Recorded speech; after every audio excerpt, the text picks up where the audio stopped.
Hello everybody, this is Patty. Welcome again to my Florida garden. I like to take a stroll first thing in the morning, see what else is going on in my garden. It's a lovely day. Nice temperature, beautiful sunshine. I just like to take a look around. My last video ended so abruptly. I hit the wrong button on my camera. I apologize for that. I thought I was filming and I wasn't, so I'd like to pick it up where I left off.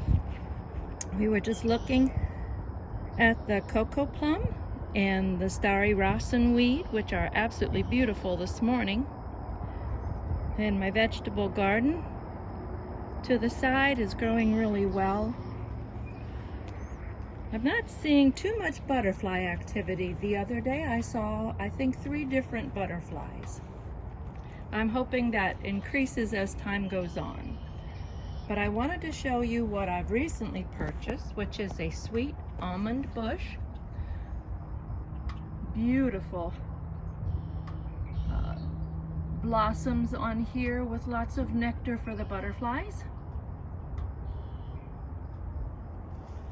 I'm hoping for it to grow up and for it to grow tall, and I want to shape it to be rather arching across the little opening that we have here between the neighbor's fence and our house.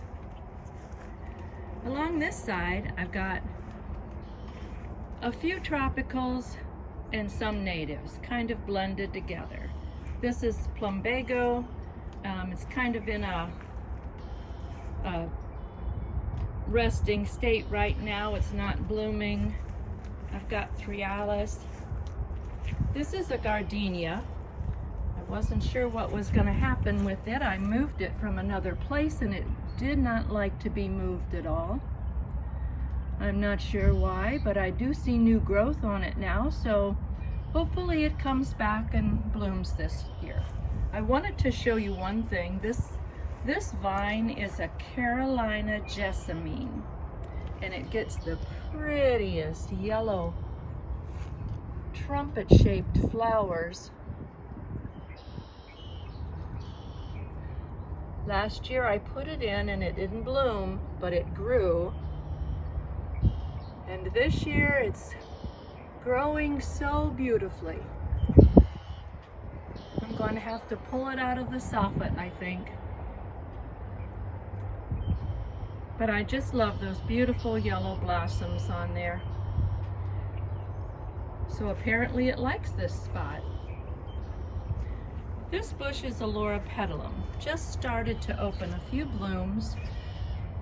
This bush got kind of beat up by the hurricane. Hurricane Milton came through here and just blew a lot of things almost out of the ground. It was really strong.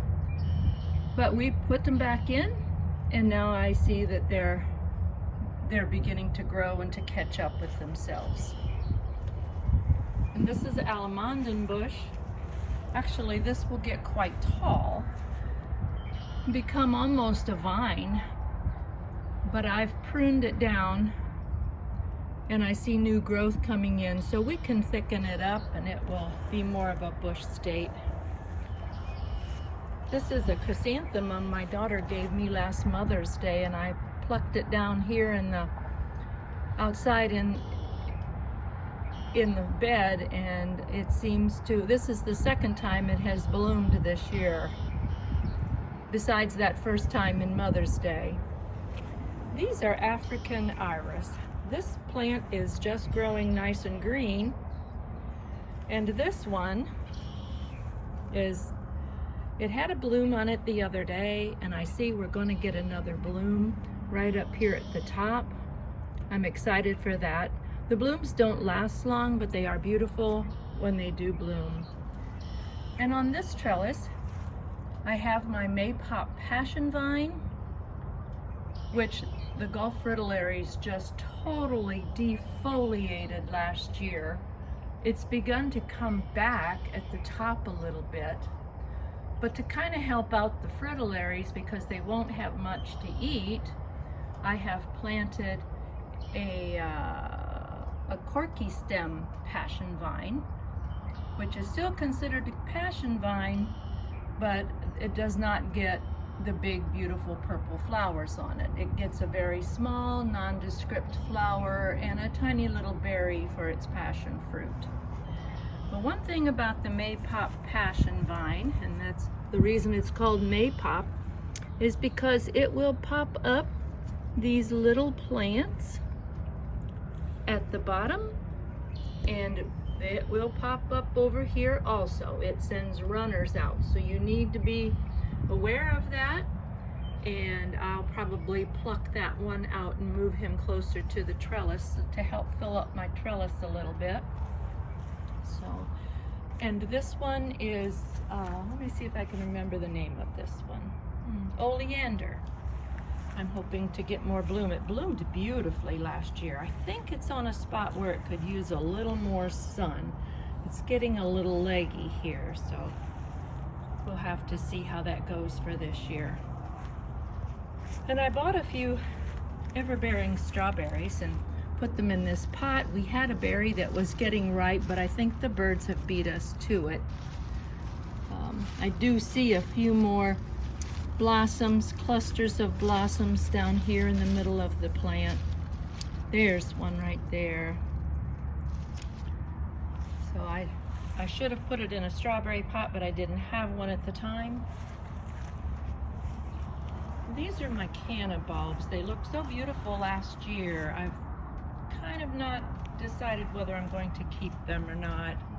I think I'm going to go more with natives. I'll go to the nursery and see if there's a better native bush that would fit on that corner.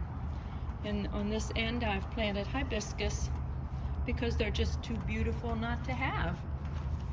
Beautiful flowers. First thing in the morning they open up so gorgeous.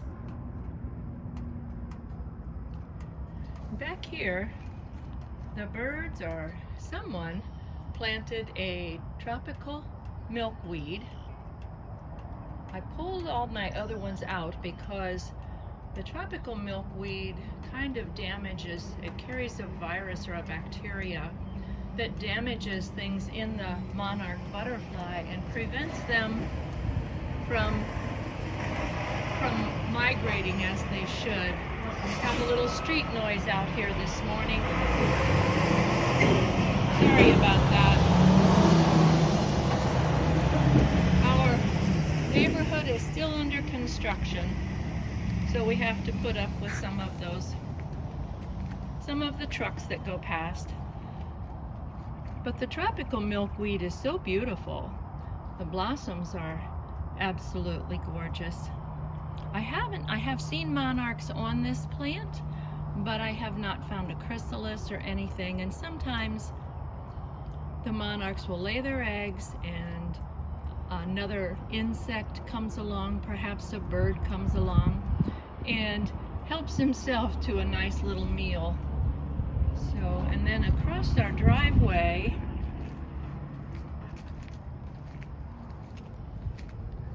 I've put in a few annual plants that I enjoy just having around for a little pop of color. Some impatiens. This is interesting. This is an aloe vera plant that I've had for a very long time, and I've taken out the pups and I've rejuvenated the plant many times, and sometimes when it gets just the right conditions, it sends up a bloom. So I'm waiting to see that open and so I can enjoy that. I'm going to rework this edging out here. I'm going to move all this monkey grass around, and I'm going to plant a shrub I just bought, which is more for the South Florida, more south than what we are. It's called a musical note plant. Right now it's ending its bloom. It will go into another flush of bloom in a while. But the blooms, when they first come out, look like notes in the bass clef, if you're musically inclined at all. And this is my bougainvillea tree. I thought we lost it in the hurricane also. It was leaning way over. We've pulled it up. I've cleaned it up, clipped it back. It lost a lot of leaves, not all of them, but a lot of them. And I fertilized it, and we're hoping to get some regrowth on it here before too long. And around the side of the house over here, I've got a red stopper, which is a native plant. This is beautiful. It blooms beautifully in the spring and gets the most wonderful dark purple to blue berries that the birds come and just clean them off almost as soon as they get ripe.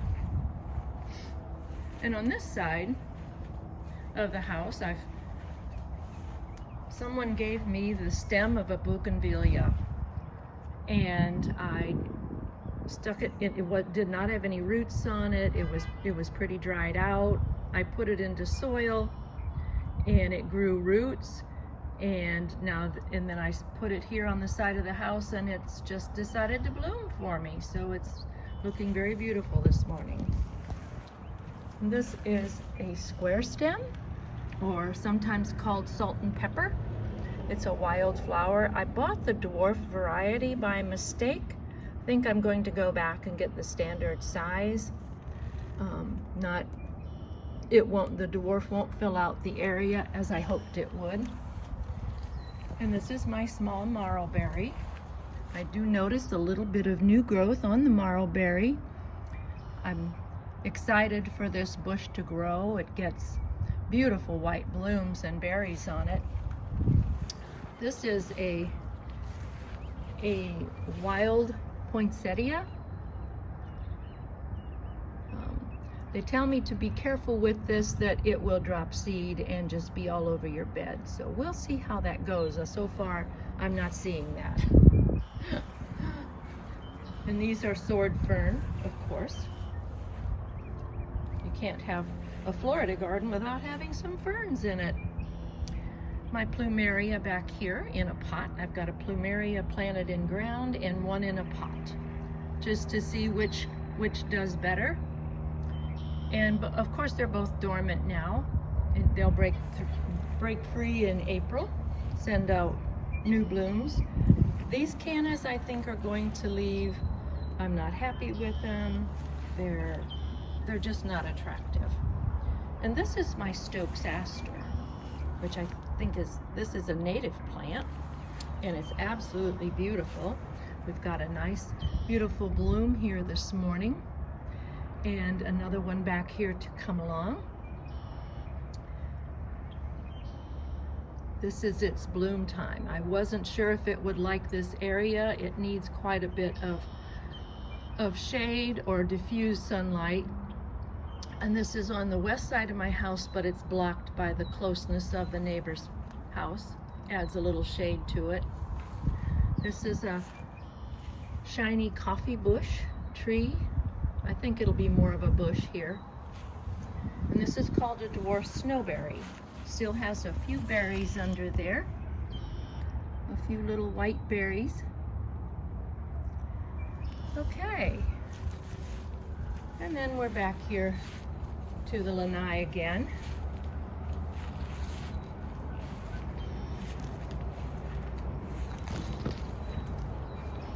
Well, thank you for coming along with me on my morning walk to visit all my flowers. I like to do this first thing in the morning. It's fun and exciting. It's a good way to start the day. Got a little blossom on my ruila, or Mexican sunflower. They were supposed to be purple, but they ended up being mostly white. I guess that happens sometimes at nurseries. Things get confused. Okay, everyone, thank you for joining me on my morning walk, and we'll see you again soon. Bye-bye.